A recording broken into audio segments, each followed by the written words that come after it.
Episode 4 of Say Nothing begins with Jean's story after she'd been spotted helping the British soldier, but this time, it's from Helen's point of view, who never got to see her mother again. Helen and her brother Archie try to find their mother, but the only answers they receive are that Jean had been a sympathizer of the British and a tout, an informant. Helen believes them to be lying but cannot do anything about it. The children are split up the next day, possibly in foster care or orphanages.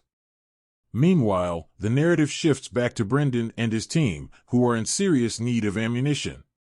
They visit one of their storage sites but are attacked by the British. Now, they realize that someone is giving information to the Brits, and it's possibly Seamus, as Seamus' wife reveals that he'd been abducted and didn't return home for 2 days. Brendan and Jerry find him, question him, and he confesses to revealing everything about the IRA and identifying all the members in exchange for avoiding prison. He further reveals another informant among them, 17-year-old Kevin, who'd been enticed by Frank with German guns. Brendan knows that death awaits Kevin and Seamus, but promises them he'll talk to Jerry. He instructs Kevin to spy on the British instead. Kevin successfully plays the British and gathers valuable information on their operations. He also discovers that the British are spying on the community through laundry trucks and conducting extensive forensic tests on laundry to detect gunpowder residue.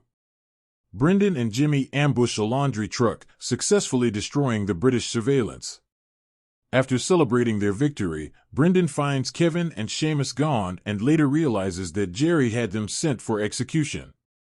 Brendan tries to convince Jerry to let them live, but Jerry argues that sparing them would set a dangerous precedent for the rest of the members. Eventually, Brendan tearfully complies. In an interview, when asked why he went along with it, Brendan says he trusted Jerry's leadership and simply went along with his decision. Dolores drives the two to the southern border, where they find 2 graves already dug. The episode ends with their execution and burial. Frank deduces that the 2 spies might be dead, as they never return, but he considers this a strategic win for the British.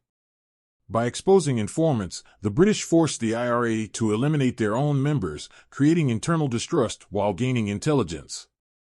Elsewhere, Dolores grows dissatisfied with her chauffeuring job and resolves to remind the British that there's still an ongoing war. The episode ends with her decision. The plot is highly engaging and remains compelling throughout the episode.